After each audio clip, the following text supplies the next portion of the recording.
আজকে বাংলাদেশ ও বিশ্ব পরিচয়ের অধ্যায় 11 থেকে বেশ কিছু ইম্পর্টেন্ট লাইন আমি মার্ক করে দিচ্ছি, যেগুলো কিনা আমাদের পরীক্ষায় আসবে এবং বোর্ড প্রশ্নের প্রমাণ সহ। চলো শুরু করি। আমরা যদি একটু লক্ষ্য করি, সেটা হচ্ছে কি বলতো, এই চ্যাপ্টারের প্রধান যেই চ্যালেঞ্জ আমাদের জন্য, সেটার নাম হচ্ছে জিডিপি আর জিএনপি। দেখো, মজার বিষয় কি জানো, প্রত্যেক বছর প্রত্যেকটা বোর্ডে এই জিডিপি আর জিএনপি নিয়ে এমসিকিউ আসে। আমি একদম মার্ক করে রাখছি তোমাদের জন্য। দেখো, জিডিপির সংজ্ঞা দিয়েও আসে, XY দিয়েও আসে, সেটাও আমি সামনে সলভ করতেছি, অসুবিধা নাই। দেখো, এটা হচ্ছে মোট জাতীয় উৎপাদনকে 3টি দিক থেকে বিবেচনা করা হয়। কয়টি দিক থেকে বিবেচনা করা হয়? প্রশ্ন ছিল এরকম, রাজশাহী বোর্ড 2020। সেটা হচ্ছে কি করবা, সেটা হচ্ছে আরেকটা জিনিস, মজার জিনিস হচ্ছে আমি এইগুলো মার্ক করি নাই, তোমাদেরকে মার্ক করে দিই, এগুলো একটু মনে রাখো, ঠিক আছে? নামগুলো একটু মনে রাখো। দেন এই যে ঢাকা বোর্ড 2020, প্রশ্নটা ছিল এই রকম যে উৎপাদন পদ্ধতিতে মোট জাতীয় উৎপাদন গণনা করতে হলে এই যে কিসের হিসাব করা হয়, চূড়ান্ত পণ্য বা সরাসরি যেই পণ্য ভোগ করা হয়। ঢাকা বোর্ড 2020-এ এটা আসছিল, ঠিক আছে? তার মানে আমি যেন কি দেখাচ্ছিলাম, আচ্ছা আমি মার্ক করতেছিলাম এইটা, যে যেই 3টা দিক বিবেচনা করা হয়, উৎপাদিত দ্রব্য সামগ্রী ও সেবা, তারপরে হয় হচ্ছে গিয়ে উৎপাদনের উপকরণের অর্জিত আয়, উৎপাদনের অর্জিত আয়, ওকে। আর তারপরে হচ্ছে কি, তারপরে হচ্ছে সমাজের মোট ব্যয়। এইগুলো হচ্ছে আমার কি বলে, একটু মনে রাখার বিষয় আর কি। জাস্ট তুমি রিডিং পড়ে যাবে আর মনে রাখবা, নিউজ পেপারের মতো। আমি সবচাইতে কমন যেই উদাহরণটা দেই, সেটার নাম হচ্ছে আমাদের এমসিকিউতে ভালো করার মানে প্রধান যেই টেকনিক, শর্টকাট টেকনিক যেটা আমার কাছে ছিল, সেটা হচ্ছে যে আমি রিডিং পড়ি। আমি সংবাদপত্র যেরকম করে আমরা পড়ি, ঠিক তেমনি করে আমি রিডিং পড়ে যাই। ওইটা থেকেই কি হয় যে ইম্পর্টেন্ট ইনফরমেশনগুলো আমার মাথায় অটোমেটিক গেঁথে যায়, যার জন্য আমার আর সেরকম স্ট্রাগল করা লাগে না। মজার বিষয় হচ্ছিল কি জানো, মজার বিষয় হচ্ছে আমি আমার একটা সিক্রেট শেয়ার করি। সেটা হচ্ছে যে আমি যে বছর এসএসসি এক্সাম দেই বিজিএসে, আমাদের তো সময় ছিল তখন সামাজিক বিজ্ঞান, আমি এমসিকিউতে একদম কি বলে, আমার যে কয়টা ছিল সেই মানে সব কয়টা কারেক্ট হয়েছিল আর কি। এটা ছিল আমার আর কি টেকনিক, যেটা অ্যাপ্লাই করে আমি। আচ্ছা, আর মজার বিষয় হচ্ছে যে কোনো দেশের মোট আয় 2 ভাবে ব্যয়িত হয়, এটা মনে রাখো। এটাও এসেছিল, বোর্ডে এসেছিল, আমি আর সেটা আলাদা করে মার্ক করে নেই। মোট জাতীয় উৎপাদনকে অনেক সময় মোট জাতীয় আয় বলা হয়, রিমেম্বার দ্যাট, ঠিক আছে? আর তারপরে হচ্ছে গিয়ে এই যে জিডিপি, মহারাজা জিডিপি চলে আসছে, যেদেরকে নিয়ে আমাদের স্টুডেন্টদের সবচেয়ে বেশি স্ট্রাগল। কোনো জিডিপি বলতে শুধুমাত্র দেশের সীমানার ভিতরে মোট উৎপাদনকে বোঝায়। যশোর বোর্ড 2024, জিডিপি জিএনপি একটু মাথায় রাখতে হবে। তারপরে হচ্ছে মাথাপিছু আয়, আর একটা মহারাজা চলে আসছেন। এই মহারাজা প্রত্যেক বছরে বোর্ডে আসেন, এখানে সিলেট বোর্ড আর কুমিল্লা বোর্ড 2017। কিন্তু ভুলে যাও, কেন জানো? কারণ হচ্ছে প্রত্যেক বছর প্রত্যেক বোর্ডে এই প্রশ্নটা আসে। সেটা হচ্ছে জিডিপি আর জিএনপি নির্ণয় করা। তোমাকে হয়তোবা XY একটা দেশের একটা এক্সাম্পল দিবে, বহুপদী সমাপ্তিকরণের মতো করে, তারপর এই জিডিপি জিএনপির কোয়েশ্চেন আসবে, ঠিক আছে? তারপরে যেটা হয় হচ্ছে তারপর কি দেখি, এই যে আমি মার্ক করে রেখেছি, কোথায় হারাই গেল, এগুলো জাস্ট আমরা রিডিং পড়ে যাব, রিডিং পড়ে গেলেই হবে এখান থেকে খুব একটা। আচ্ছা, তারপরে এই যে কোথায়, সেটা হচ্ছে এই যে একটি দেশের জনসংখ্যা মাথাপিছু আয়ের তুলনা, ময়মনসিংহ বোর্ড 2024, কুমিল্লা বোর্ড 2019, মাথাপিছু আয় জিনিসটা কি আসলে? এই যে প্রশ্ন, যে বিশ্বব্যাংক মাথাপিছু মোট জাতীয় আয়ের ভিত্তিতে পৃথিবীর দেশগুলোকে 3 ভাগে ভাগ করেছেন। এভরিওয়ান জাস্ট এটা মাথায় রাখো যে তোমার পরীক্ষায় এখান থেকে প্রশ্ন আসবেই আসবে। মধ্য আয়ের দেশগুলোকে 2 ভাগে ভাগ করা যায়, বরিশাল বোর্ড 2024। আমি এই যে আমাদের পেছনে যেই কি বলে শ্রেণীবিন্যাস এই ছকটা আছে, এই ছকটা আমি মার্ক করে রাখছি। কেন মার্ক করে রেখেছি জানো? যে এই দেশগুলো হচ্ছে উচ্চ আয়ের দেশ, এই ইয়েলোগুলো হচ্ছে গিয়ে মধ্য আয়ের দেশ, আর তারপরে হচ্ছে নিম্ন মধ্য আয়ের দেশ, পিঙ্ক কালারেরগুলো, আর এই যে স্কাই ব্লু কালারেরগুলো হচ্ছে নিম্ন আয়ের দেশ। মজার বিষয় হচ্ছে কি জানো, প্রত্যেক বছর প্রত্যেক বোর্ডে প্রশ্ন করে এরকম যে উচ্চ মধ্য আয়ের দেশ কোনটি, চীন, সিঙ্গাপুর, নাইজেরিয়া, উগান্ডা। তখন দেখা যায় যে আমরা কনফিউজড হয়ে যাই যে আসলে কোনটা চীন। তা এইটা একদম মাথায় গেঁথে রাখো, এইটা মনে করো এক্সামে আসবেই আসবে। এখান থেকে সব বোর্ডেই আমি বলি যে এখান থেকে প্রত্যেকটা বোর্ডেই এখান থেকে প্রশ্ন আসে, আমার রিসার্চ যেটা বলছে আর কি। এই জন্য আমি আলাদা করে এই পাশে কোথাও তোমাদের ওই বোর্ডের নাম লিখে রাখিনি। আমার রিসার্চে আমি দেখেছি যে প্রত্যেকটা বোর্ডেই এখান থেকে কোয়েশ্চেন আসে, নিম্ন আয়ের দেশ কোনটি। ও আরেকটা মজার জিনিস, সেটা হচ্ছে যে এই যে ডলারের হিসাবটা, সেটাও একটু মাথায় রাখো, ঠিক আছে? কারণ এটা হচ্ছে ওয়ার্ল্ড ব্যাংকের রিপোর্ট 2023। তোমাদের আপডেটেডটা থেকে আসার খুব একটা সম্ভাবনা নাই, ওখান থেকেই আসার সম্ভাবনা।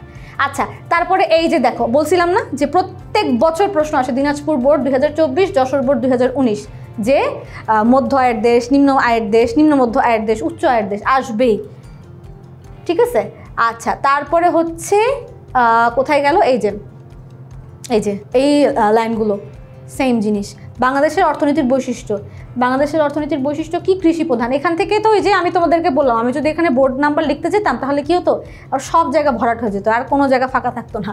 এত ইম্পর্ট্যান্ট এই টপিক, মানে এই অংশগুলা। তারপরে আসি কোথায় চলে গেলাম, এই যে শিল্প খাতের ক্রমবর্ধমান গুরুত্ব ও অবদান। দেখো একটা মজার জিনিস কি, দেখো এখানে হচ্ছে দুইটা অর্থ বছরের হিসাব লেখা, একটা হচ্ছে 1980-81 আর একটা হচ্ছে 2022-23 অর্থ বছর। এটা একটু মাথায় রাখো, ঠিক আছে। আমাদের দেখা যাবে কি জানো, মজার বিষয় হচ্ছে দেখা যাবে তোমাকে হয়তো বা 17.31 দিল, অর্থ বছরটা তোমাকে এমসিকিউতে আনসার করতে বললো, তুমি এইটা জানো কিন্তু অর্থ বছরটা তোমার মাথায় নাই, তুমি হারাই গেছো। কাজেই এগুলো একটু মাথায় রাখবো, ইম্পর্টেন্টগুলা। তারপরে হচ্ছে শিল্প খাতের প্রকৃতি। ও আচ্ছা, জানো একটা মজার জিনিস, এই ভারী শিল্পটা সম্ভবত কোনো একটা বোর্ড, আসলে আমার এখন মনে পড়ছে না যে ভারী শিল্পের উদাহরণ কোনটি। তো ভারী শিল্পের উদাহরণ কোনটি, আমরা সেটা লিখতে, আমাদের কি বলে, প্রশ্নটা এরকম হবে যে আমি বোধহয় দ্বারা বলতেছি শিল্প খাতের প্রকৃতি ভারী, কি বলছে যে বাংলাদেশে ভারী শিল্পের অস্তিত্ব নেই বললেই চলে। এখন মজার বিষয় হচ্ছে ভারী শিল্প কোনটা, আমরা কি জানি ভারী শিল্প কোনটা, আমরা জানি না। যে ভারী বা মৌলিক শিল্প হচ্ছে এই যে এখান থেকে মার্ক করে ফেলি, ভারী বা মৌলিক শিল্প, লৌহ ও ইস্পাত শিল্প, অবকাঠামোর জন্য বিদ্যুৎ উৎপাদন, জ্বালানি শিল্প, এগুলো মোটামুটি আমাদের ভারী শিল্প, আমরা ভারী বা মৌলিক শিল্প বলি, ঠিক আছে। দেশে ভারী যানবাহন সংযোজন, বৈদ্যুতিক সরঞ্জাম ও জলযান নির্মাণ, মেরামত প্রভৃতি শিল্প, কিন্তু এগুলো প্রয়োজনের তুলনায় অপ্রতুল। এখন মজার বিষয় হচ্ছে প্রশ্ন ছিল যে ভারী শিল্প কোনটা, আমরা সেখানে আনসার করতে যদি না পারি তাহলে কি, তাহলে হচ্ছে ব্যাপারটা একটু কেমন দেখায়। সেই জন্য কি হবে জানো, আমাকে এইটার সাথে এটাও একটু পড়ে যেতে হবে। ওকে ফাইন, নেক্সটে আমি চলে যাই, সেটা হচ্ছে বাংলাদেশের আচ্ছা এই যে মার্ক করা দিলাম, যেগুলো মার্ক করে রাখলাম সেগুলো একটু পড়ে যাবা, একদম কনফার্ম সেখান থেকে কি বলতো এমসিকিউতে আনসার করা। আমাদের আসলে আপুর মার্ক করাগুলো পড়ে গেলে এমসিকিউতে আনসার করাটা আর কোনো স্ট্রাগলের বিষয় হবে না। আচ্ছা, আরেকটা মজার বিষয় হচ্ছে এই যে ডাটাগুলো আছে, এই ডাটাগুলো 2022-23 সালের অর্থ বছরের হিসাবে তোমাদেরকে দেয়া। মূল কিছু ডাটা এমন হতে পারে যে আমাদের সাক্ষরতার হার, আমাদের শিশু মাতৃমৃত্যুর হার, এই যে বেসিক কিছু বিষয়, এগুলো আমরা পরে আমাদের কোনো এক সময় ক্লাসে বলবো। এই বেসিক কিছু ইনফরমেশন আপডেটেডটা জেনে রাখতে হবে আমাদেরকে, ঠিক আছে, আপডেটেডটা জেনে রাখতে হবে আমাদেরকে। আচ্ছা, এই যে এখান থেকেও আমাদের বোর্ডে কোয়েশ্চেন এসছে, কিন্তু ঠিক আছে এগুলো একটু মাথায় রাখবো। বৈদেশিক বাণিজ্য সব এগুলো যেগুলো আপু মার্ক করে রেখেছে, এগুলো সবই হচ্ছে আমাদের বোর্ড কোয়েশ্চেনে এসছে, এগুলো আপু মার্ক করে রেখেছি তোমাদের জন্য। যে আচ্ছা, আরেকটা প্রশ্ন যে আসে অনেক সময় হয় কি, এই প্রশ্নটার আনসার করতে যে প্রশ্নটা দুইভাবে হয়, যে বেকারত্বের কারণে জনগণের বড় একটি অংশ খাদ্যাভাব ও কি পুষ্টিহীনতার শিকার। আবার অনেক সময় হয় যে দারিদ্র্যের কারণে জনগণ একটা এটা দুইটাই কিন্তু সেম কথা, যে দারিদ্র্য এবং বেকারত্বের কারণে দেশের একটা বড় অংশ খাদ্যাভাব ও পুষ্টিহীনতার শিকার। অনেক সময় একটা দিয়ে এই মানে প্রশ্নে থাকে একজন, কিন্তু কি বলেন তো অপশনে দুজনই থাকে। আবার অনেক সময় দেখা যাচ্ছে প্রশ্নেও একজন দিচ্ছে, এখানে অপশনে একজন দিয়েছে। একটু কেয়ারফুলি টেকনিক্যালি এরকম প্রশ্নগুলোর আনসার করতে হবে, সেজন্য মনোযোগ দিয়ে রিডিং পড়া ছাড়া সেকেন্ড কোনো অপশন আমাদের কাছে নাই। ওকে, তারপরে আস্তে আস্তে আমরা আগাই। এই যে বাংলাদেশের অর্থনৈতিক অনগ্রসরতার মূল কারণ হচ্ছে কি বলতো, 200 বছরের ঔপনিবেশিক শাসন। এইটা যে 4 পর্বে বিভক্ত, এইটা খুব ইম্পর্টেন্ট একটা এমসিকিউ। এইটা বিভিন্ন সময় বিভিন্ন বোর্ডে এসছে, ঠিক আছে। তো এতগুলো বোর্ডের নেম সেখানে মেনশন করা গেল না আর কি।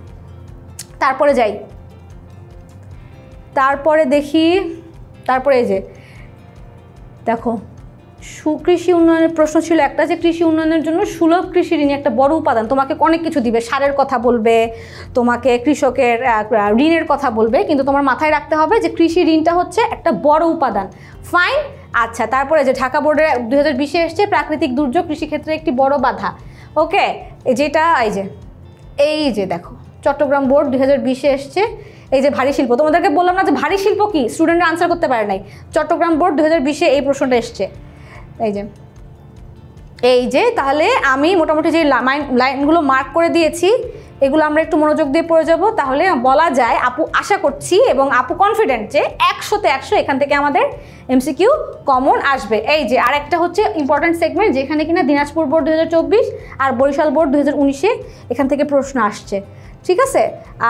তারপরে এগুলো কি করব, আমরা রিডিং পড়ে যাব অ্যাজ ইউজুয়াল, আর যেগুলো গ্রিন মার্ক করা সেগুলো মুখস্থ করে যাব। চট্টগ্রাম বোর্ড 2024-এ যেটা আসছে সেটা কি, অর্থনৈতিক উন্নয়নের জন্য দেশের সকল জনগণের কি, অর্থনৈতিক উন্নয়নের লক্ষ্য কি, দেশের সকল জনগণের সর্বাধিক কল্যাণ। এত মানে সিম্পল একটা লাইন, কিন্তু এর মাঝখানে লুকায় থাকে মানে বিশাল প্যাচের 3-4টা কি বলে অপশান, তখন আর আমি কারেক্টলি আনসার করতে পারি না। এই জন্যই দেখো সিম্পল কিন্তু একটা লাইন, চোখে দেখলে কি মনে হয় যে এই এমসিকিউটা আসলে আমি আনসার করতে পারবো না, ঘটনা কিন্তু তা না। ঘটনা হচ্ছে আমি মনোযোগ দিয়ে পড়ি না বলে সিম্পল লাইনটাও আনসার করতে পারি না, আমার 1 নম্বর ছুটে যায়। তো এই ছিল মোটামুটি অধ্যায় 11 থেকে আমাদের ইম্পর্টেন্ট লাইনগুলো, ঠিক আছে। আমি কিন্তু সব মার্ক করে রাখছি, তাহলে যেগুলো হচ্ছে মার্ক করা নাই সেগুলো কি করব, আপু যেটা বললাম সেগুলো রিডিং পড়ে যাব, আর মার্ক করা লাইনগুলো খুব ভালো মতো মুখস্থ করে যাব। ওকে, আমি আরেকটু দেখি আগাই সামনের দিকে কি আছে।